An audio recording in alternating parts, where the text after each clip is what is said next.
Good morning. This is the Tuesday, August 22nd meeting of the Railroad Transportation Safety District, a special meeting to set the levy. My name is Deb Shore. I'm serving as chair of the Lancaster County Board. To my left, Roy Christensen, who's vice chair from the City Council, and Cindy Lamb. And on my right, Jane Ribble from the City Council, and fellow county commissioners Jennifer Brinkman and Todd Welch. And we have all members present here. I will call this meeting to order. And note that the RTSD is subject and adheres to the Nebraska Open Meetings Act. A copy of the Open Meetings Act is posted and available for inspection at the entrance of this meeting room. The notice of today's meeting and the agenda, as well as copies of materials that are being considered at today's meeting, were posted on the RTSD website, which may be linked from both the City of Lincoln and Lancaster County official government websites. The notice, agenda, and materials are also available for inspection at the RTSD offices at 949 West Bond Street, Suite 200. In addition, on June 1st, 2017, the notice of today's meeting and the agenda were posted on the City and County's bulletin boards at City Hall, first floor, 555 South 10th Street. A copy of the agenda is also available at the entrance to this meeting room. Moving along on the agenda, item 3, approval of the minutes from the previous meeting. Second. Motion is second, and I will note that some minor grammatical corrections and additions were made from the time that the minutes were originally posted, so we are approving the finalized version. Any additional questions? Call the roll, please. Brickman? Yes. Christensen? Yes. Lamb? Yes. Rabel? Yes. Shore? Yes. Yes. Motion passes unanimously. Item 4, consideration of the FY 17-18 budget revenue levy request. And in that this is a special meeting, and before I ask Liz, our budget analyst, and Roger, the executive director, to come forward, I will provide a little background on why we're here today.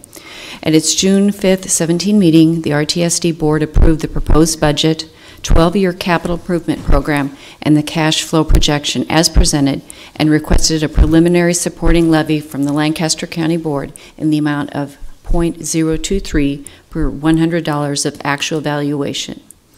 Having recently received the official data showing the actual property values higher than anticipated, it has been determined that a lower levy is necessary to support the activities of the RTSD. Based upon the information provided by the Lancaster County Assessor's Office in the past few days, a levy of .02217 per $100 of actual property valuation will be necessary to support the RTSD's 17-18 fiscal year approved budget. And with that background, I'll ask Liz to come forward at this time.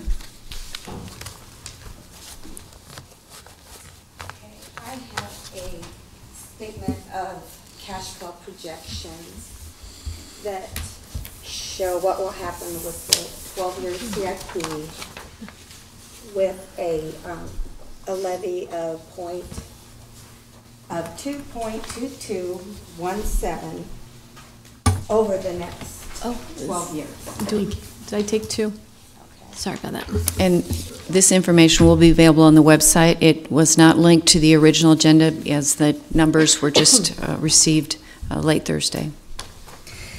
So this projects over the 12-year period what the projected cash flow balance will be at the far right column if you had a 2.2217 levy for each of the future years.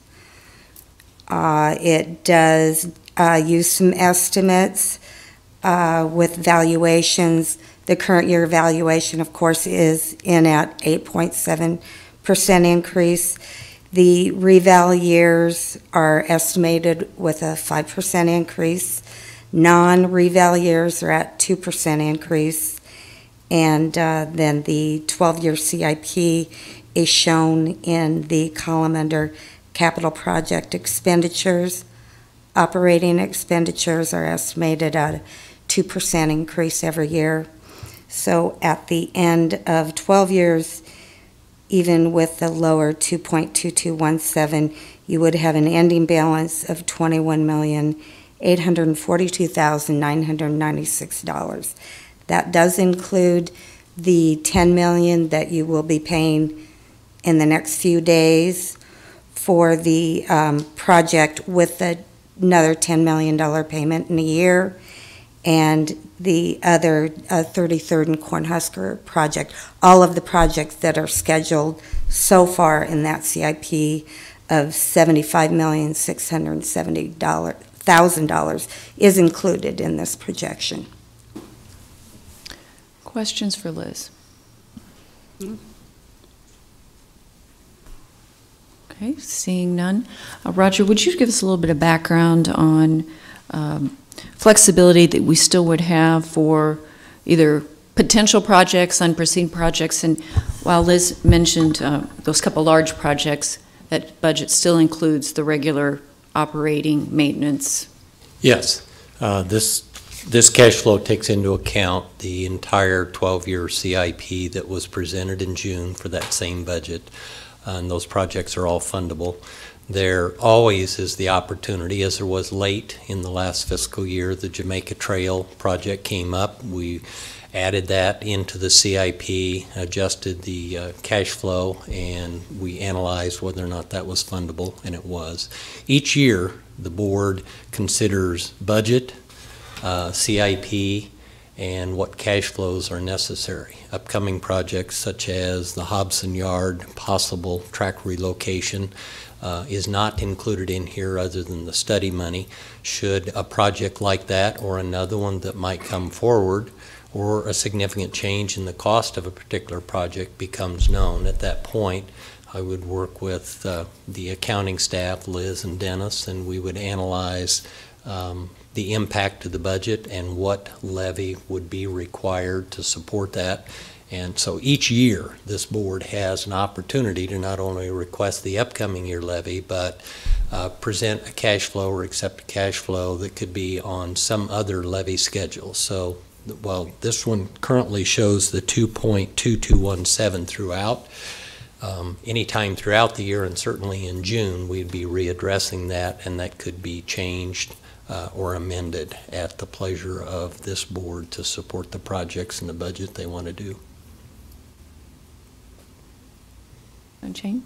So Roger, I'm just reviewing the minutes of our last meeting, and it says the proposed budget consists of $85,500 for operating costs, recommended CIP crossing costs of $12,420,000 for a total budget of $12,598,800.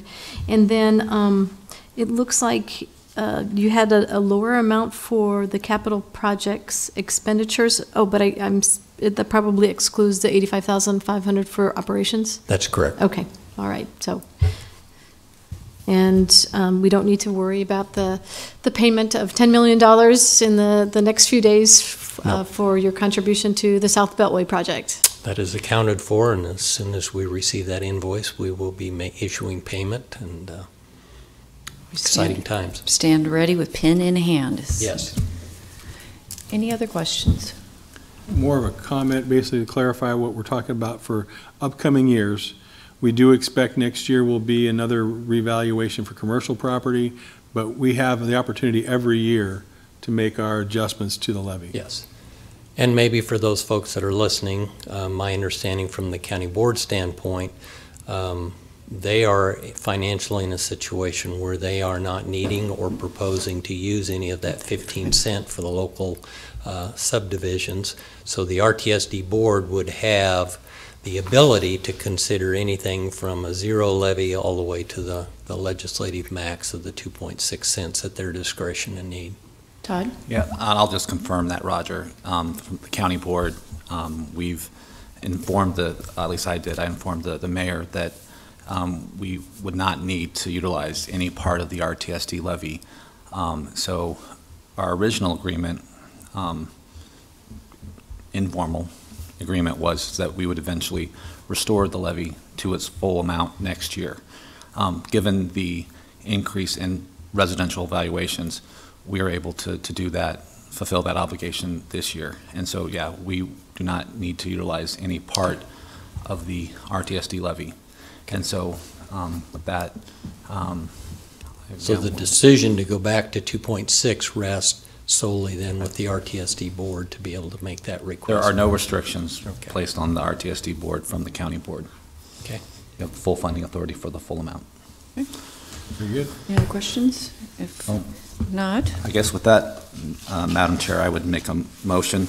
I move to approve the amended cash flow projection as presented and authorize the executive director to take all actions deemed necessary to submit to the Lancaster County Board a revised supporting levy requested of .022217 per $100 of actual property valuation in order to fund the approved RTSD budget for the 2017-2018 fiscal year. Second.